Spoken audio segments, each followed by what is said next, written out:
All right, great. So, hey, what's up, everybody? Eric Barstow here from Painting Business Pro, hanging out with Adam today with JMJ Painters, answering some questions. We got a little bit of a cold going on, so if I'm like dodging my head off camera, I'm just blowing my nose or something and saving you guys having to watch that. But just a quick intro here. So Adam sent me over a little email with some prep to kind of lay the foundation for our call. Was last year your first year, Adam? 2019. So, Okay. So it's our second year. Yeah. And what did you do in business in 2019? 2019, we started early, and we only were like a little over 100,000. So nice and small and modest to begin. Yep. Well, and then last year, 500K, and as of this week, you're around 400K produced for the year. Still trying to get to $1 million. It's going to be a stretch. You said you need 175K month in August, September, and October, and then a little extra help in the other months. To do this, you need between 720, July 20th, and October 10th, you need to do 200 plus exterior repaints. So, or estimates. And just out of curiosity, how many weeks is that? Did you do the math on that? I think it's 12, roughly. It's 12 weeks.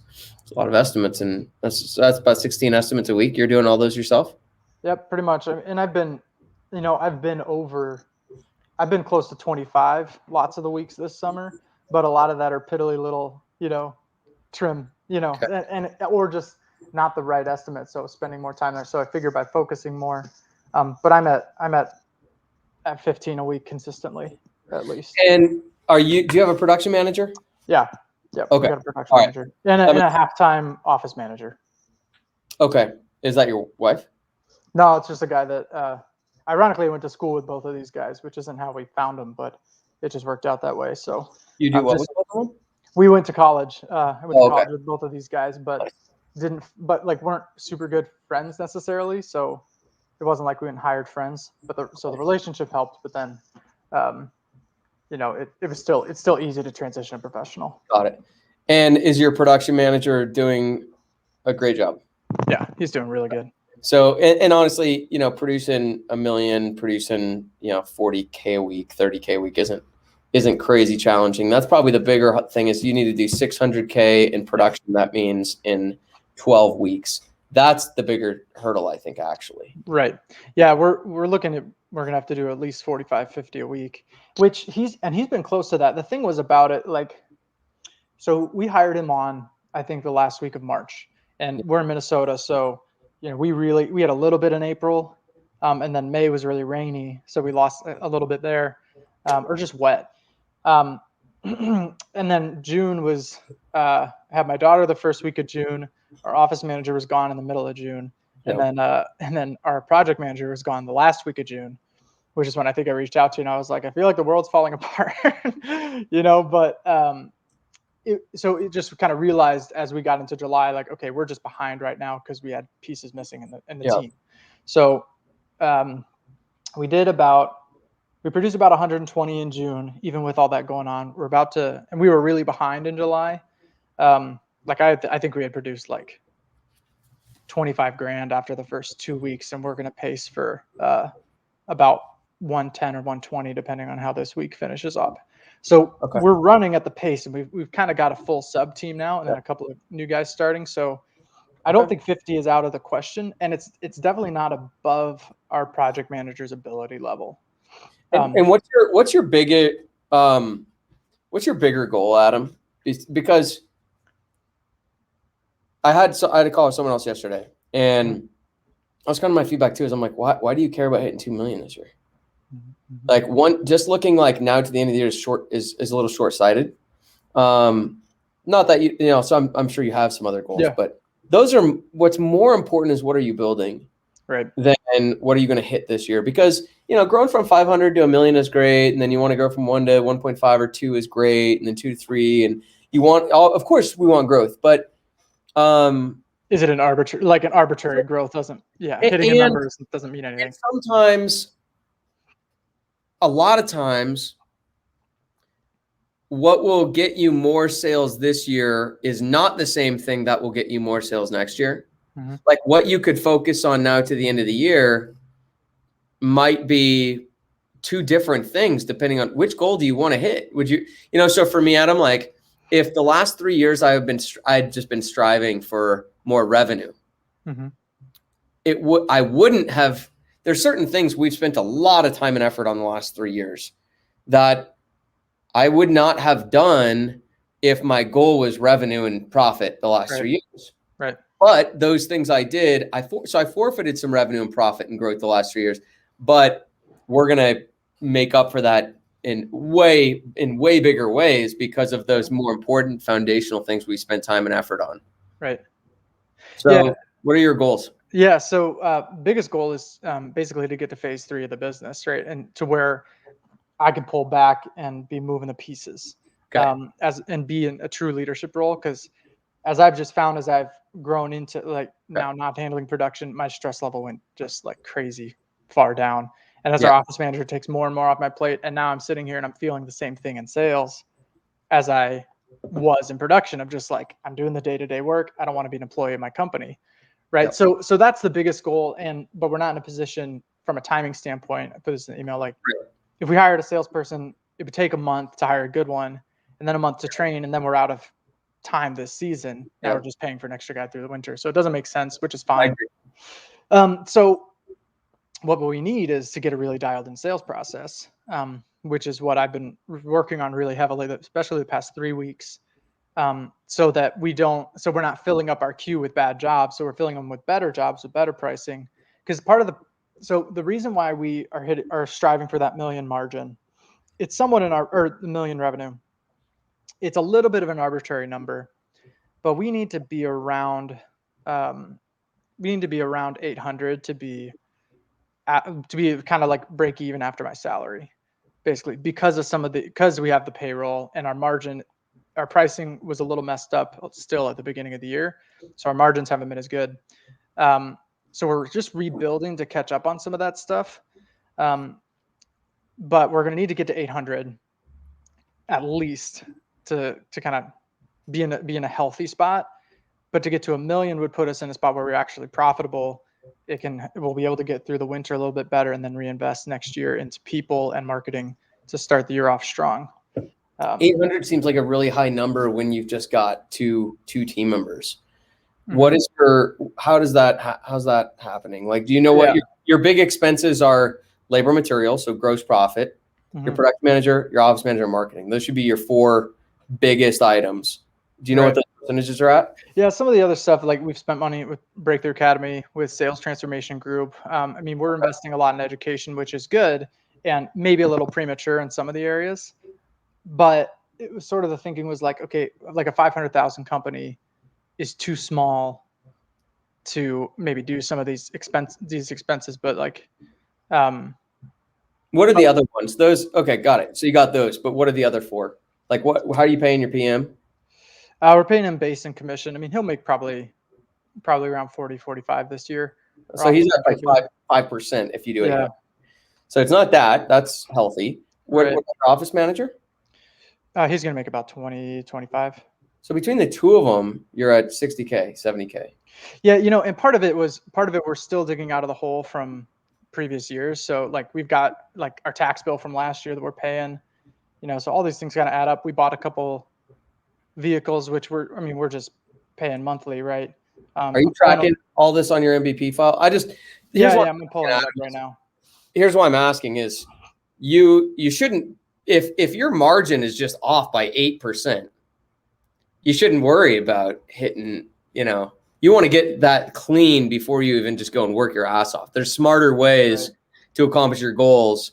So then what's your gross profit at? Labor and materials is what percentage this year? We're at like 36% right now. So that's where oh my God. We're getting crushed right there. I wouldn't. Yeah. So you're focusing on the wrong thing. Well, that's a pricing thing, right? So because I think we've corrected that now. Now we've dialed it in as far as I've been raising my prices every month. And then this past couple of weeks, especially as I focused on we've been operating at like a 2,500 minimum. And I'm like, I need to bump this to 3 because 2,500 is not cutting it. Right. So we need 3,000 at least. And then we got to focus on these full homes and increase pricing. And so now we're with the sales that I've got coming in right now. Now we're going to be hitting that 50%, right? So we've been getting slammed because we upgraded our subs, and I think it's we're probably paying a little bit higher than we should be, but I want to keep these guys because they're really good. Our headaches are lower, right? And we want to have top quality, that we can. The best companies with the best subs have to charge the most. Right. There's no way around it. And we've been the best painters. The best painters get paid the best. Yeah. They deliver the best work, and you got to charge the most. Yeah. So there is something to that. And we've been charging a professional rate, but we needed to get to a premium rate. So then I had to stop and step back and say, okay, well, what do we do to get to a premium rate? I mean, I can't do nothing different except charge more and fill the queue with good work, right? That's not how this works. I got to do something different. So really selling on value, doing a better job of asking questions in the sales process. So it's a good thing we don't have a salesperson right now, because it's good that it's just me trying to, really dial this thing in. So you're now at this, but look, for anyone watching this would be like, that's the most important place to start. So I'm glad you already solved it. But if you hadn't, you got to get that cleaned up first, because if you're making 36% when you should be making 50, that's a 50% increase in income by fixing that. Yeah, that's a way better thing to fix than just go work 50% more and drive 50% more volume. And it would never be sustainable anyway. Yeah. So, well, and that was my initial question, like a couple of weeks ago when I'd reached out originally, because I was sitting there and I was thinking, like, man, I can't just do twice as much. I don't have enough hours. Yeah. Right. So we got to do something different. And I had to solve the head trash of, like, well, what are they paying for? My wife is like, she's like, it's such a better job when you have Carlos and Curtis on the job as opposed to some of these other guys we've used. She's like, that I'd pay for that. And I'm like, well, that's a good point. So now with the jobs we produced, and they're paying for you. Right. Yeah, absolutely. What are you willing to work for? Right. Yep. So for the last, just this last week, we've hit at least 45% on 4 of the 5 jobs, which is good. So we're getting closer, right about where we should be. And so then part of the problem for us now is we produced $400,000 already at 36%. Right. Yes. So now we need to catch up a little bit. $60,000 on the table. Yeah. So we got to make that up. And that's part of it. That's good. Lesson to everybody. Don't produce, 400,000 at the wrong margin. Clean that up right away. Yeah. Okay. So, then you got to hit. Also, what 3,000 is really high for a minimum for a residential painter. Why are you going that high? Yeah, I mean, we're trying to get our guys basically 1,000 to 1,200 a day is what the labor rate for these top guys in our that I'm finding, at least. I mean, we could pay them less, but part of it is to just to get out of it, right? Because that makes sense. Because if you have more. Because where we're working to is Adam's ultimate question for the day, which is main questions around marketing and how do you get 1 to 2 million. I'm like, well, one way is you don't get rid of all your under $3,000 clients. Mm-hmm. They make up a big chunk of business, especially that 2 to 3,000 or 1,500 to 3,000. There's a boatload of work in there. I think you should have some kind of minimum because it gives your production managers and salespeople a higher average job. If you're it's a lot easier to sell 50K if your average job is $5,000 than 2,500. Right. It's a lot easier to produce 50K if you're doing 10 jobs instead of 100. So there is something about having higher averages, and that's a way to help. Ours is 2,000, but I think 3 is a little too high. Maybe we'll have to bring it down next year or in the winter. But if you're right now for an Adam's situation, it makes sense because you're the only one doing sales. You're doing 25 estimates a week, which is not really sustainable. If you brought that down and did 15 really good ones that are high ticket and good, that's fine. For the first 3 years I was in business, we just said, we don't even do interior. We're so that's okay. Just be aware that you might be too far on one side of that pendulum. As you grow, you're going to need to come back the other direction. Well, those can be highly profitable. I guess when I was looking at it, the first 100 jobs we booked, 50 of them were for an average job size of 2,200, and the other 50 were for an average, or no, it was like 2/3 of our profit had come from half of our jobs, and they were all just full home exteriors. Yep. Right.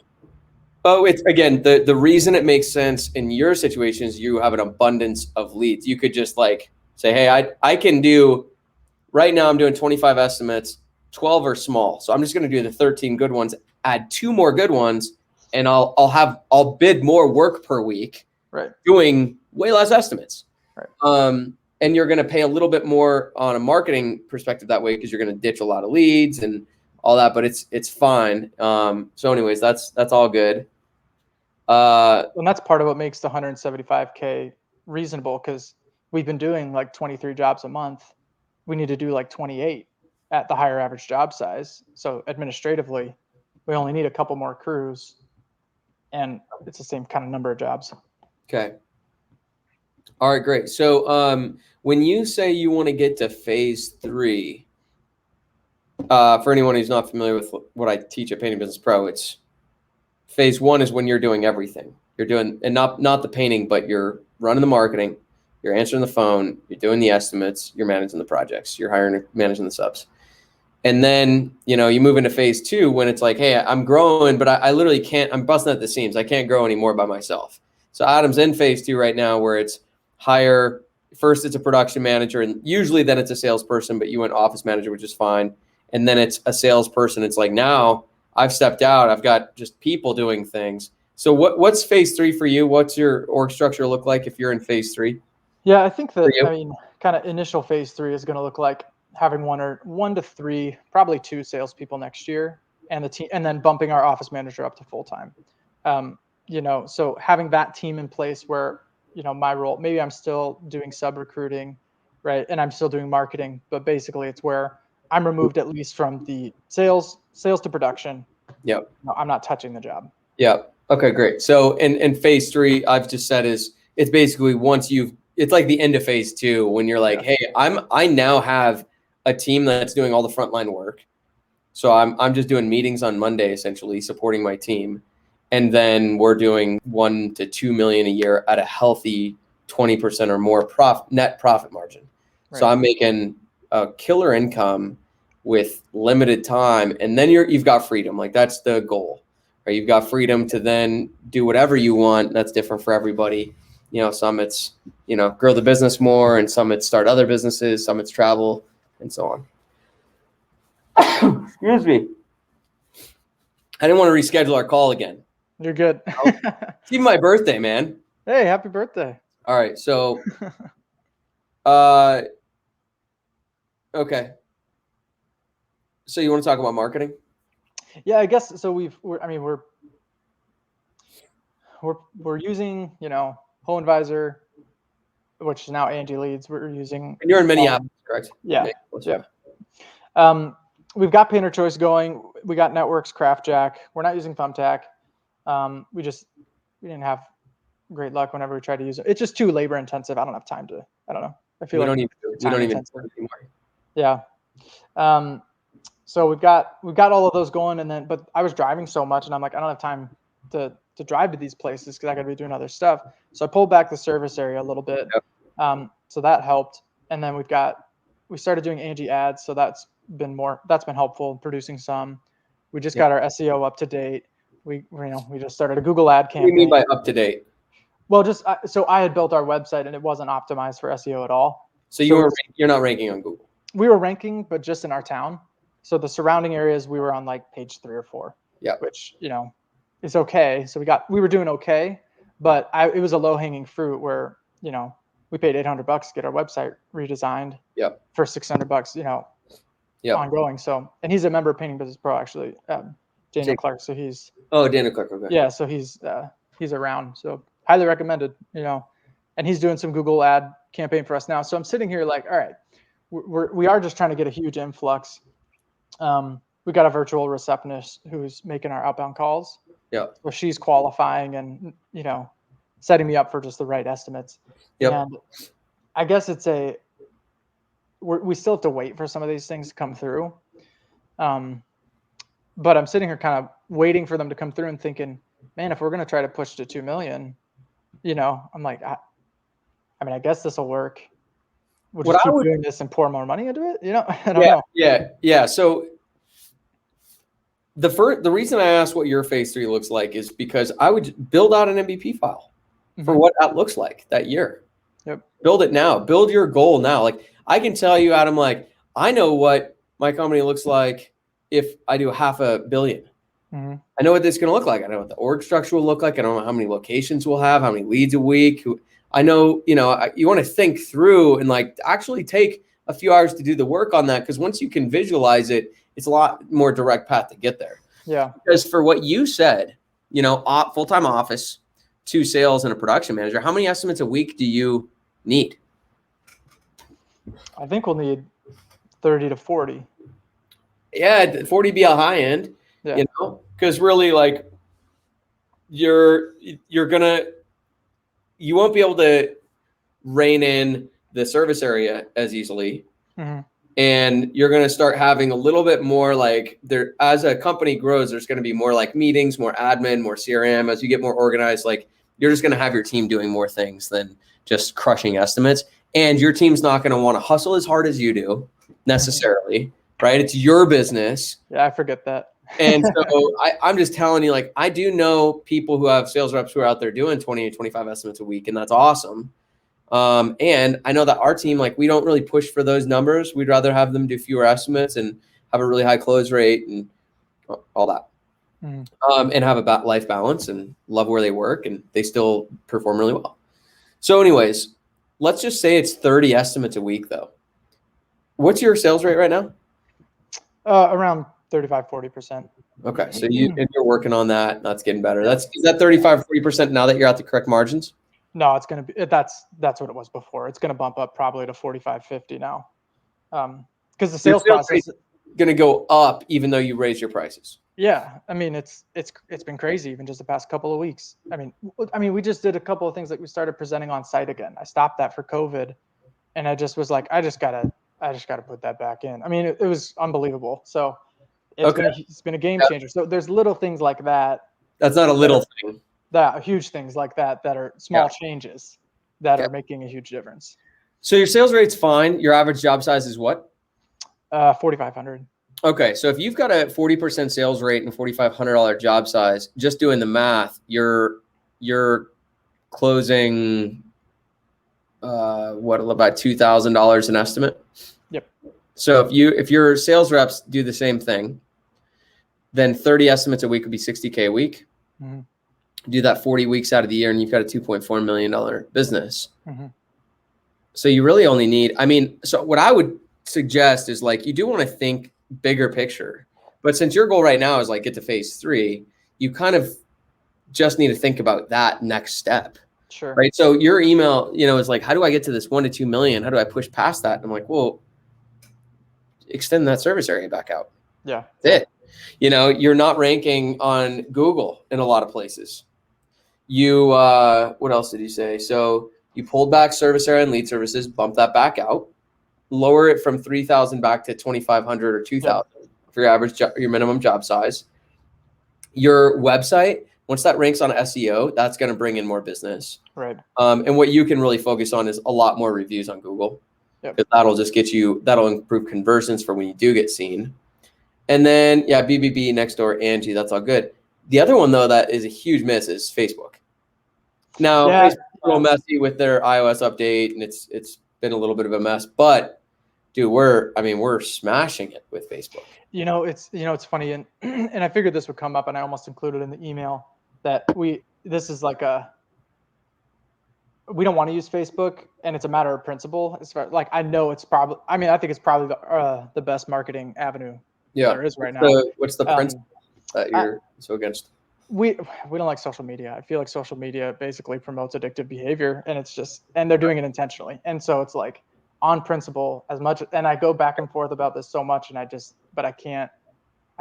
we can't do it and feel good. That's fine. And nothing against anybody who uses it, because I think it's the best marketing resource there is. So it pains me, but we got to stick to our guns on it. That's fine. So then there's a bunch of other. That's just the easiest one where I'm like, that alone, dude, could get you probably 15 estimates a week.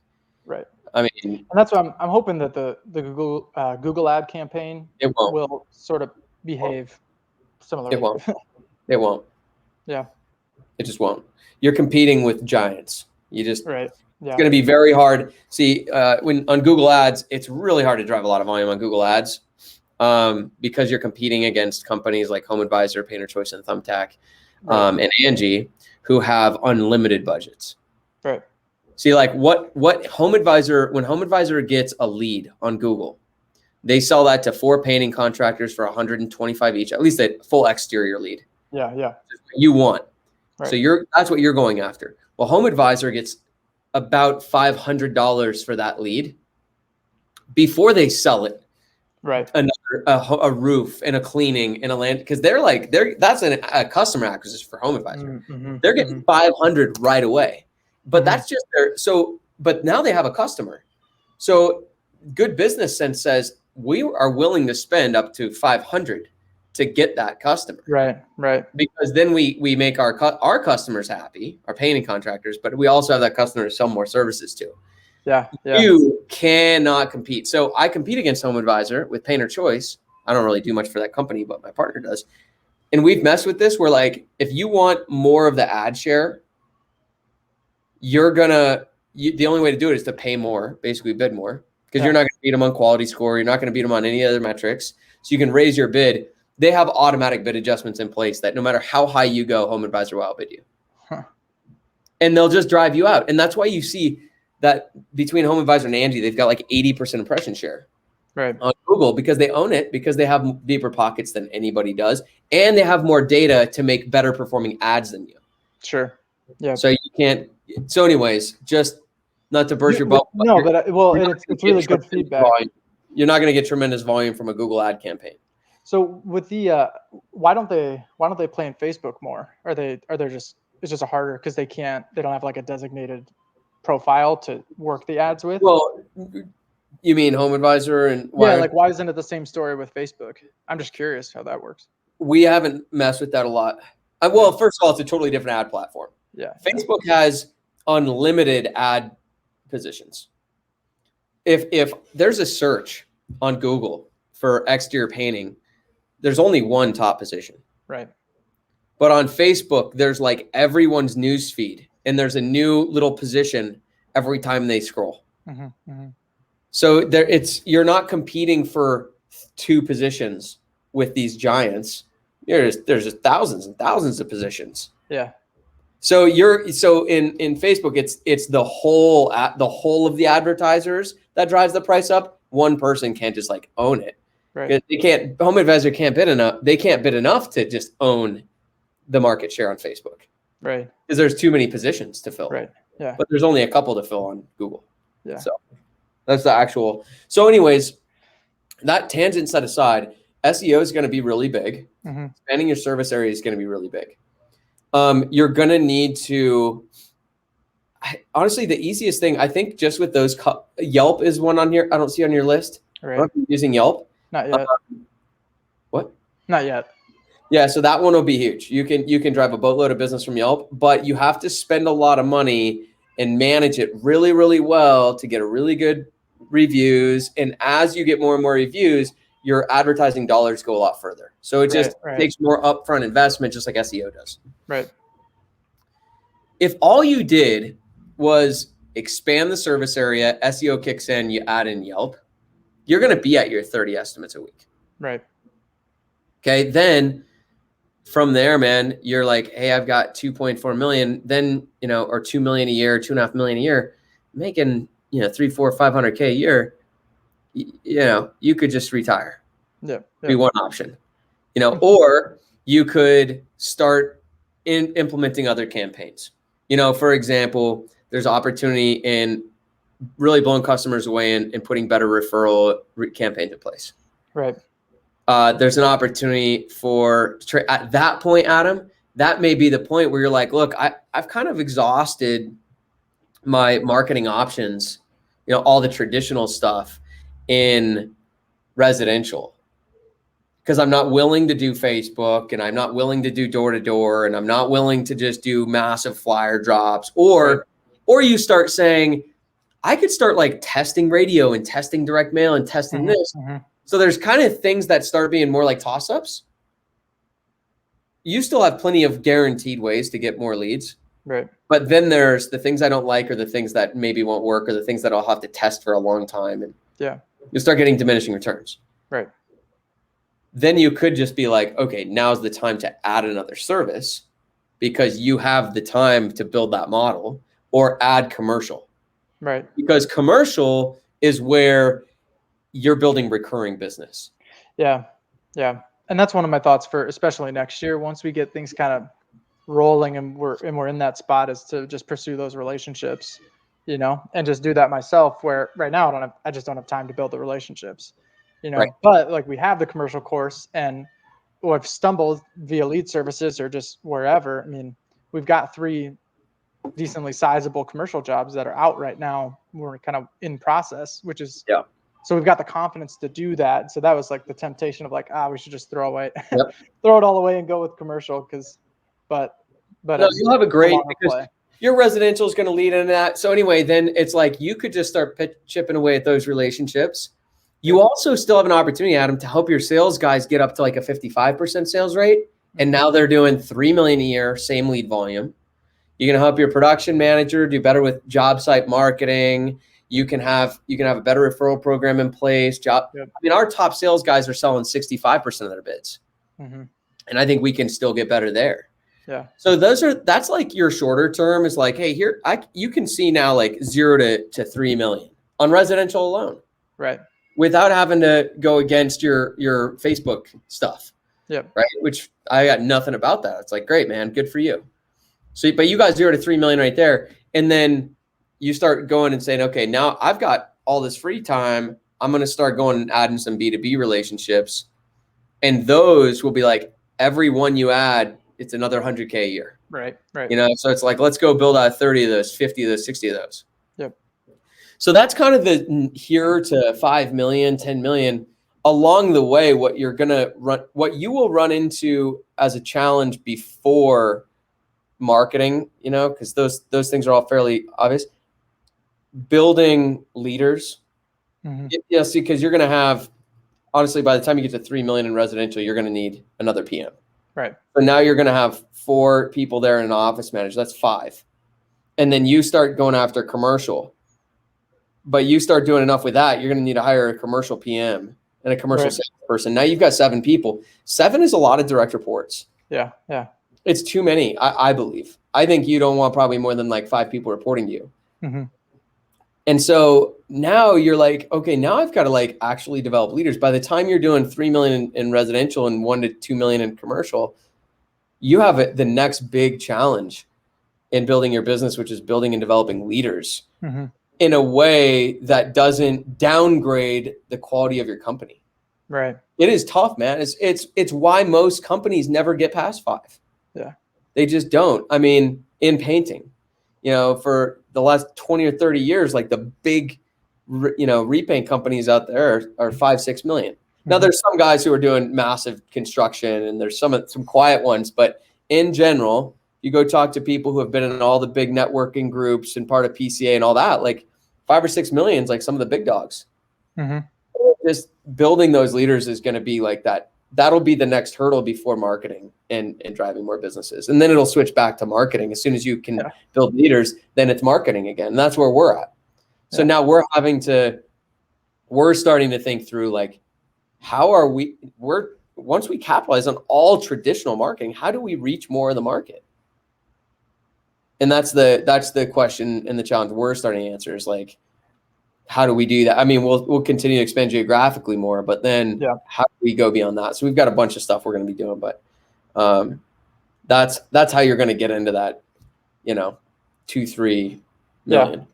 And I really appreciate it's a really helpful perspective to say like, all right, pull back a little bit. Like, what do you want? And then what are we building for next year? Let's focus on that. Right. Because I don't know, I get tripped up with like set your 5-year plan, set your 10-year plan. I'm like, I have no idea how far we could take this thing in 5-10 years. I mean, and one of the things you said this in an email earlier this year, where it was like, it's like, if you think about where you're at now, if somebody had told you when you were just starting Yeah. where you'd be, how excited would you be about that? And I was like, man, I'd be ecstatic to be where I'm at right now. Yep. And it feels super stressful, but no, this is actually this is great, you know. So it's good to appreciate it and be part of that, be a part of the process too, and not just want to skip ahead. Yeah, it takes very little repetition for things to become normal for human beings. Yep. Right? So all of a sudden, the money you're making, the numbers you're doing have become super normal. Yeah. Oh. Yeah. So that's not, and that'll never end. The only way that ends is when you like keep practicing and noticing that it's never enough. Right. Never going to be enough. Like, Yep. It's never going to be enough. And there's a huge price you pay when it's not enough. Right. You know, I mean, that was your second kid, right? Yeah. Second daughter. Both daughters? Yep. Nice. Yeah, I got my second kid coming in October. I don't know if it's going to be another girl or boy, but first is girl. Anyhow, doing 25 estimates a week and grinding and striving to hit this number this year, you had to have sacrificed something.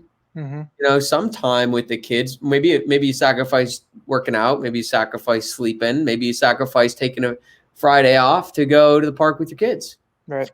And so I think it's important that, I told this to someone yesterday, build your business around your life, not the other way around. Yeah. And the nice thing right now, you know, what I feel like what I've sacrificed is, well, I mean, like exercise is one of it. And, you know, just downtime, right, is sacrificed, which is great. I'll take family time over downtime any day of the week. Right. But it's been really good. Last year was crazy, like 60, 70 hour weeks, you know. This year it's really pulled back. We're at like 40 or 50. Yeah. So totally reasonable. But I feel like what gets sacrificed then is almost time on the business of like, I want to get to these levels. I want to be at the spot where I can pull back more, but to do that, we have to be at a certain point.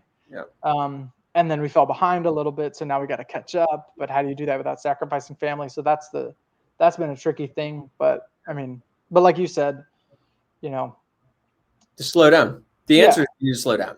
Yeah. You're like, oh, okay, so this just might take a smidge longer. But you're young. There's no one who's not like young.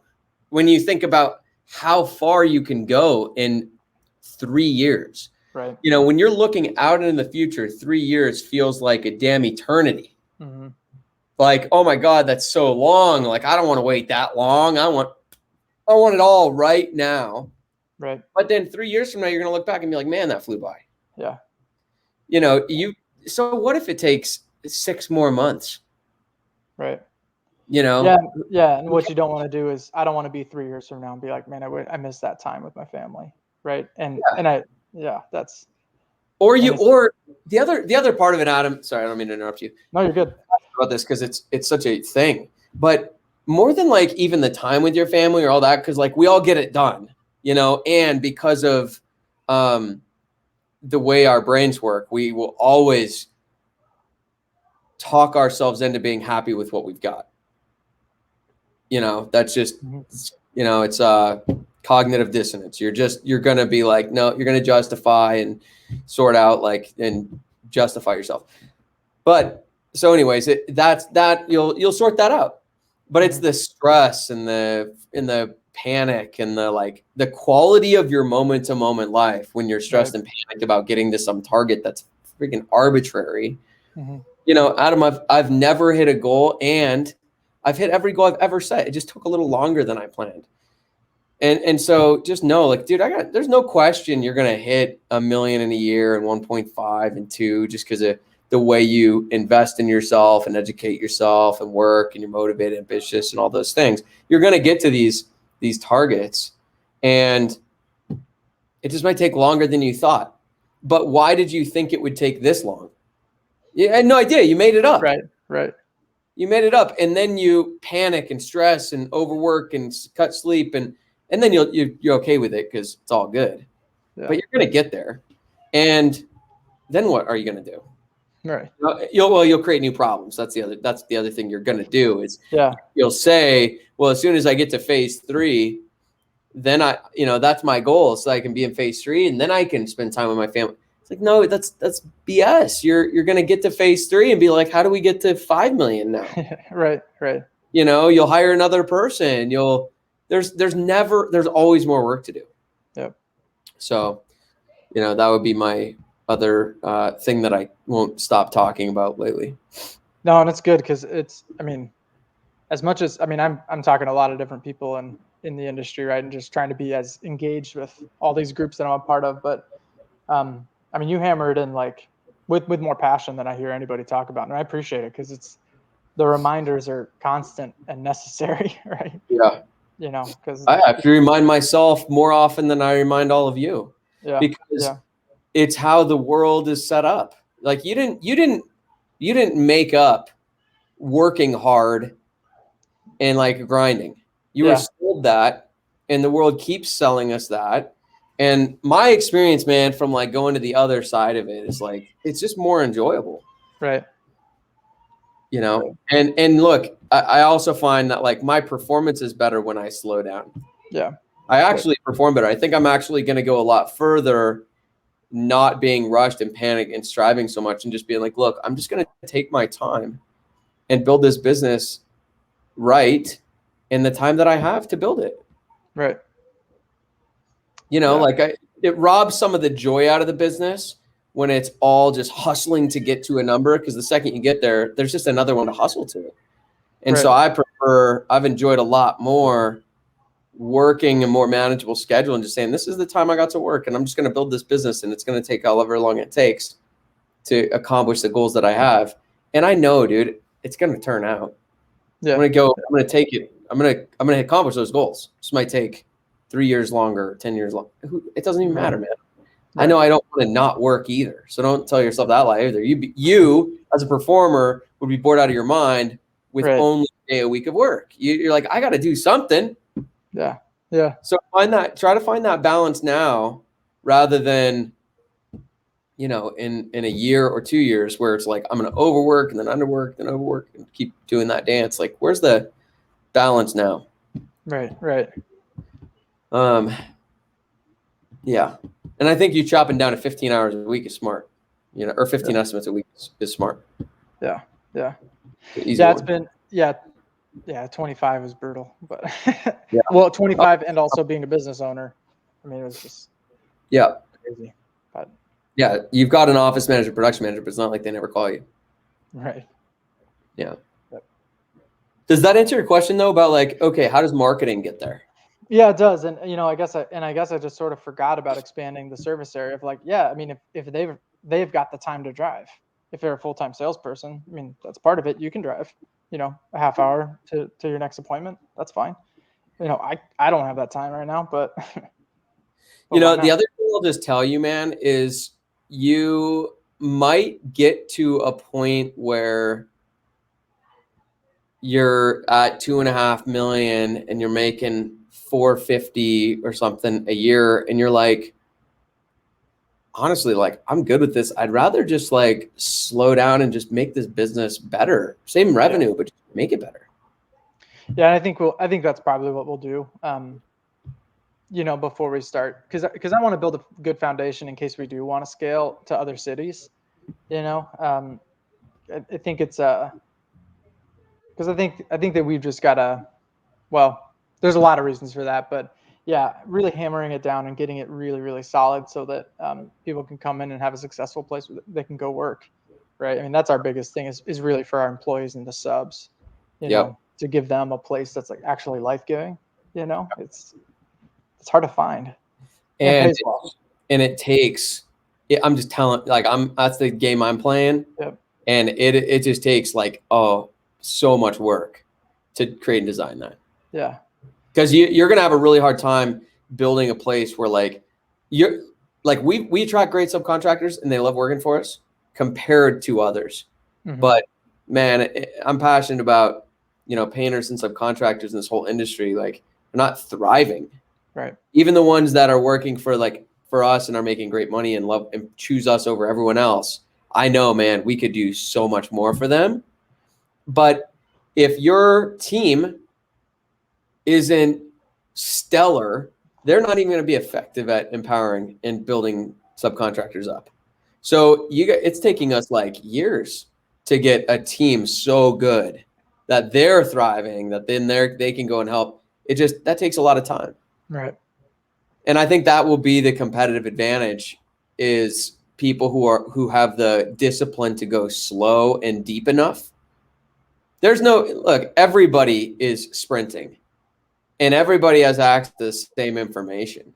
Mm-hmm. And everyone's working too much on the surface, that the advantage is going to go to the people who slow down and go deep. And it's just hard to do because the world doesn't pull for that. The world pulls for you to hustle, grind, hurry up, get to the next thing, get to the next thing, get to the next thing, slap half-assed solutions onto stuff. Yep. And it just, doing things right takes a lot more time than that. So that's like the direction we're going in. And I'm just saying, you don't know where this all leads you. So Right. your 2 million isn't going to be too tough to get to. And then maybe it's commercial, and maybe it's just making your business better. Who knows? Mm-hmm. Mm-hmm. I mean, you can do almost anything you want in your life with 400 or 500K a year. Right. Yeah. No, that's more than we need. We've worked out the number of what we'd really need. Yeah, but then you get there and then you're like, well, if we get a little more, we could have that. Yeah. I appreciate it, Eric, man. This is super helpful. Yeah. What are the big takeaways for you from a conversation? Yeah. So, first one is just to focus on what we really need. Like, what do we actually need, and what are we building for next year? That was a huge insight, because I get stuck on arbitrary benchmarks because I like hitting the numbers, but that's not necessarily what's important. So what's actually important, and doing that deep dive and really crunching those numbers, and not looking too far ahead. I don't need to build the plan for, the $10 million company yet, because I don't even know. I don't know what next year is going to be. So let's focus on that. Another one was, I guess I didn't realize how big a portion of your business those smaller jobs could be, and realizing that we're probably going to need to watch that minimum. That's something that's really interesting to think about. And for next year in particular, when we've got some salespeople, is how do we bring that back in a way that makes sense administratively? And because the other thing there is, if you don't have small jobs, it's hard to bring on new subs. It's more risky. So that's something that we're encountering too. So that was a takeaway. I think the marketing plan as well, as far as, what can you actually do?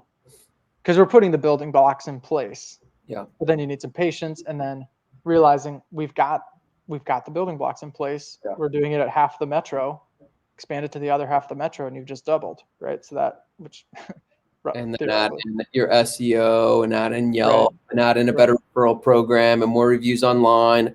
So many. I don't know if Home Advisor's on there. Once your sales gets good enough, you should be able to make that profitable. Yep. So you could probably pretty easily 3 to 4x your number of estimates, right, just without touching Facebook, right, and just staying in residential. We had a marketing director recently.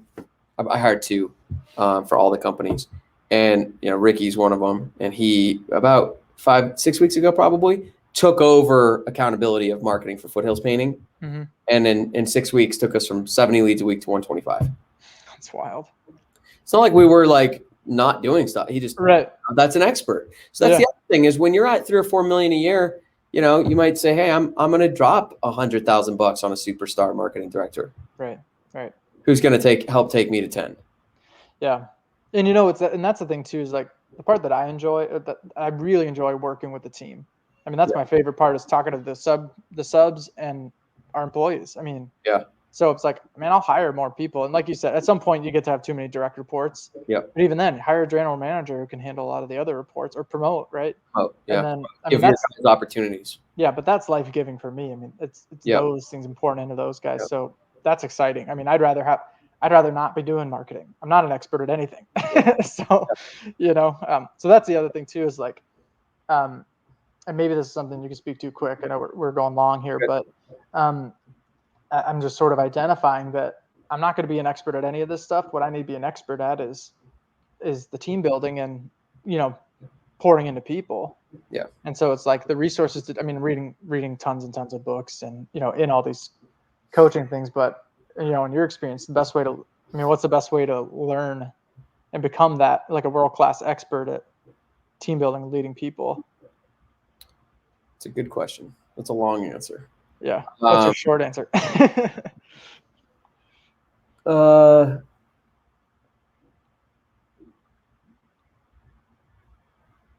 Short answer to that.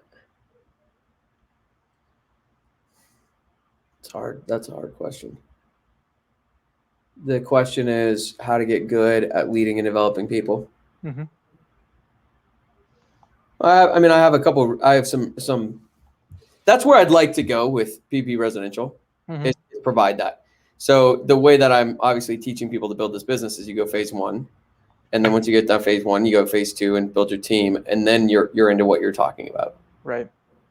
I'd like to. I need to. I'm working with the new PP Residential members, like, on, hey, here's your checklist for phase 1. Where are you getting stuck? And we're going to start to get really intentional about, like, here's all the training where people are getting stuck on these 10 check boxes for phase 1. Yep. Like, we're going to make sure that the training is there. So, like, no, you don't get stuck, because it's not how long it takes to build this business. It's how quickly do you check these boxes. And then I think I could do better. I think I can build out some more detailed team building. I want to do the same thing. Like, hey, who's hiring a production manager right now? Like, let's dive into your job posting. Let's dive into your screening. Let's look at your interviewing, so I can create more content around how do you do a really good job of hiring and onboarding. And then once we've got people who it's like, that's where you're at, I would like to start to offer a lot more of what I've learned on how do you do that. Because there's a lot there, and where I've learned is from personal training and development companies. Yep. Like, not like doing it for myself and then teaching my team what I'm learning and, like, trying to master what's being taught. I've done some leadership training courses. Now, the reason I don't like to even say that out loud is because there's thousands of those, and I think most of them are junk. Yeah. I've been able to cipher through some good, and I've invested in crummy ones too. Mm-hmm. But yeah, you got to develop yourself to be, a great listener, a great communicator. It's mostly how you become really good at leading other people is just looking at where you suck and get better. Like, it's all you, Yeah. Why though? Most people, and everyone would nod their head to that, like, oh yeah, obviously you got to get better at you. I'm like, yeah, but people don't act that way. Yeah. And people don't act consistent with how they say they act. But most people say that guy is trash or this guy. It's like, no. It's literally all on you. Yep. It's all you. It's all just a reflection of you.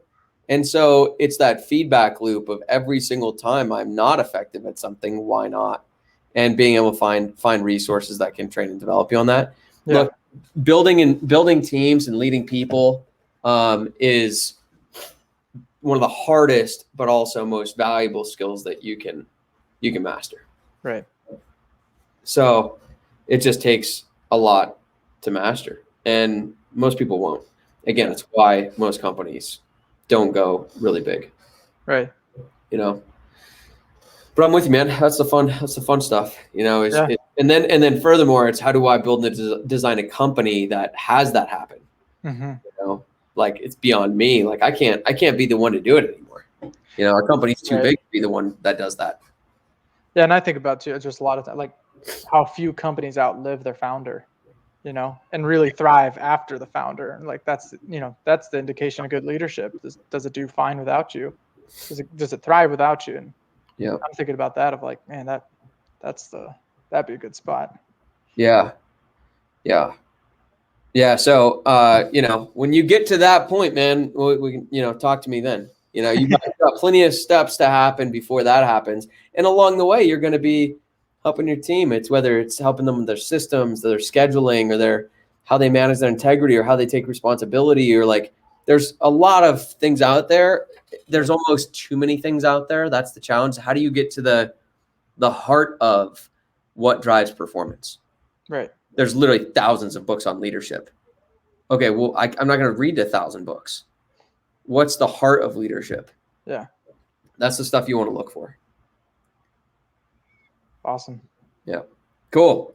All right, Adam. Well, hey, by the way, just for anyone who would be curious, what's been your experience with Painting Business Pro, and how's it helped you build your business?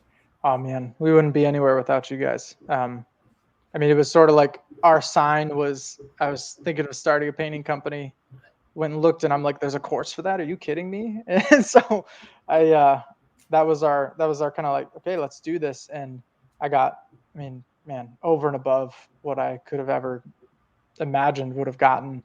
Um, yeah, it's just a game changer. I mean, the community has been amazing. You've been unbelievably generous with your time. The email, daily emails are great, but the content is just, it's so dense. And I appreciate too that you're like tweak this, make it work for you.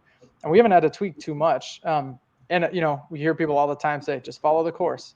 Yeah. Follow the course. And the reason we did 100K in our first year and not 500 was because we didn't follow the course very well. So year 2, we started following it better. Year 3, we're starting to follow it better. We're finally starting to get things dialed in a bit more. So it's been life-changing. I mean, every opportunity that we have in this business has its root with Painting Business Pro, and we continue to reference it. We brought in our team members, and I say, go watch these videos. I mean, learn how to run this business and do your job, right? And it's yeah, man. We've got all of it, right? So we've got commercial, team building. I mean, now it's all PvP residential, Right. but best money I ever spent. Yeah, it's awesome, man. Well, and it's gonna keep getting better. Oh yeah. Yep. Cool. All right, Adam. Well, you're the man. Keep kicking ass, and keep me posted on how this stuff goes. All right.